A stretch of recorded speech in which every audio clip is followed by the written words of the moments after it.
Hey guys, what's up? This is Lutag. I'm doing another review. This time I'm doing it on Series 6 by Toy Biz Juggernaut. Um, the Juggernaut, Kane Marco, is a fictional character in the Marvel Comics universe.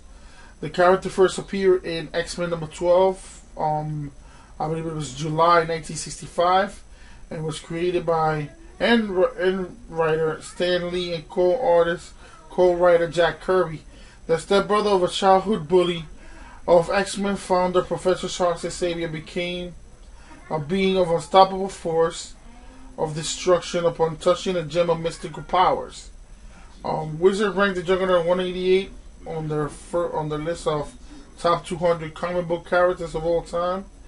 In 2009, Juggernaut was also ranked in IGN's 19th greatest comic book villains of all time.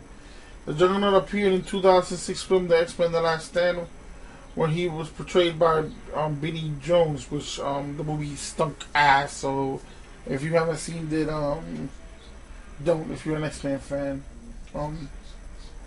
So first appearance, of course, X-Men number 12, 1965. Created by Stan Lee and Jack Kirby. Alter ego, Kane Marco. Species, Magic and Power Human Avatar. Team affiliations, New Excalibur, Exiles, Brotherhood of Mutants, Exemplars, X-Men, Black Tom Cassidy. Abilities, high level superhuman strength, stamina and durability, regenerative healing factor, force field generator,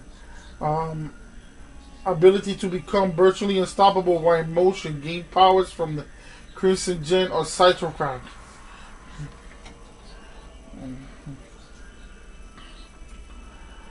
Over the course of the comic books, the Juggernaut has evolved a simplistic, destructive villain to complex of all times and heroic characters. When the Juggernaut first appeared, he is revealed as the stepbrother of Charles Xavier, founder of the X-Men. Marco is portrayed as an initial appearance and has been an angry, greedy bully as a child. Later comic books revealed that Marco was also bullied by his older, larger schoolmates and physically abused by his father, and established his hatred of Xavier as coming to his resentment over how Xavier used his powers to get ahead while serving together in the Korean War. Kane and Charles stumble onto an ancient temple called the Cytocraft. Lost for centuries, the Altar King saw the Crimson Gem of Cytocraft and immediately grabbed it. Upon the gem was an inscription, and he read it out loud. Whoever touches this gem shall be granted the power of the Crimson Bands of Cytocraft. Therefore, you will read these words, shall become forevermore a human juggernaut. When King grabbed it, the cavern collapsed, and Charles was able to escape, but it took King years to dig himself out. Upon escaping, he sought revenge on Xavier. Shit, I'd be pissed off too if I was fucking stuck in that thing and shit.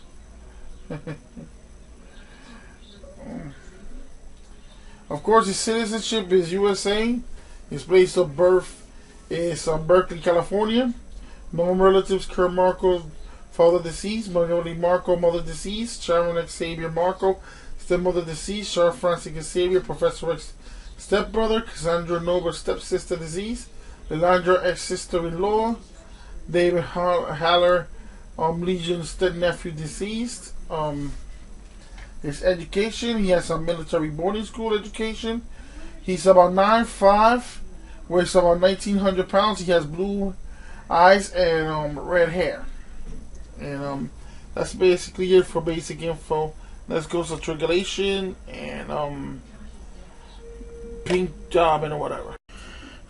Okay, man, I gotta admit, this is one of the best figures. It's really one of the most impressive huge figures that Toy Biz has ever done. I mean, like, Toy Biz really was up to the challenge by doing this figure, man.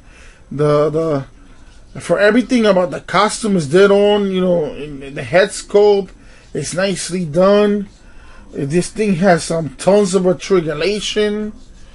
Yeah, you may think it might interfere with the sculpting, but since Juggernaut is so huge, that really isn't the case here. It's actually the other way around because of the size of his figure. Of this figure, the triangulated points are actually more limited in range, but the sculpting is as good as you get, and you probably do the best ever done.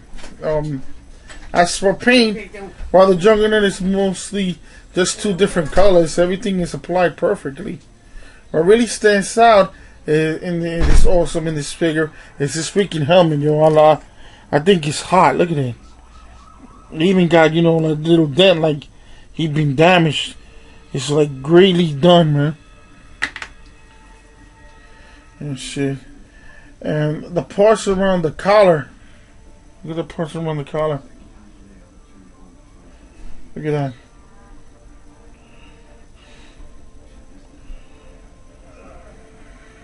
Look at that.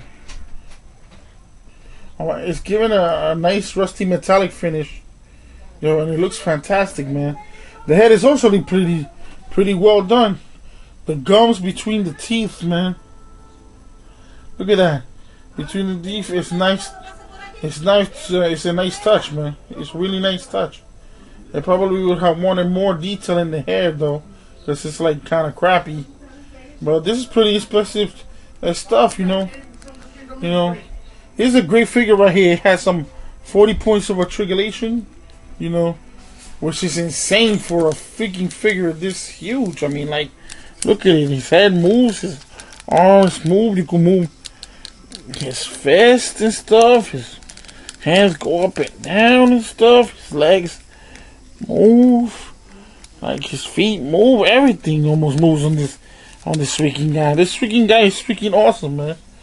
That's why he's so goddamn expensive, man. This guy's a freaking work of art, man. For real. Like his elbows, like everything is green on this guy, man. He got gigantic arms. Like, well, if you got this figure, you know how hot it is. You know how hot it is. Like his waist moves. It not only moves this way, it moves like sideways too. So it's like real good. Like his legs, his joints go up and down. This is a beautiful figure, man. Beautiful figure. As far as accessories, it comes with this khaki, Xavier. It's supposed to be like the door coming into the freaking mansion or whatever, which I don't really use, but a lot of people do. So, but to each his own. If you want to put him, like he's coming in like and shit. Hello, Clarice, or some stupid shit like that. You're more welcome to it and shit. You look like a pervert. Look at him. Hey, what you guys doing there? Can I come in? Anyway.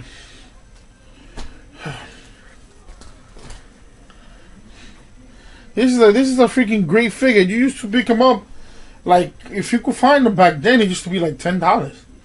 Now this freaking guy is expensive as F, man. He costs like almost $100 or $100 and over, man. But like, if you could get him.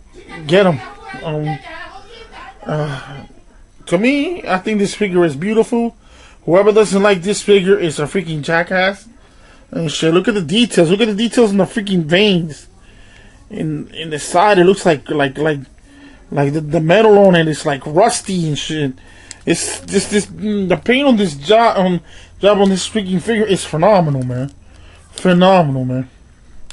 Look at his back. Look at his back.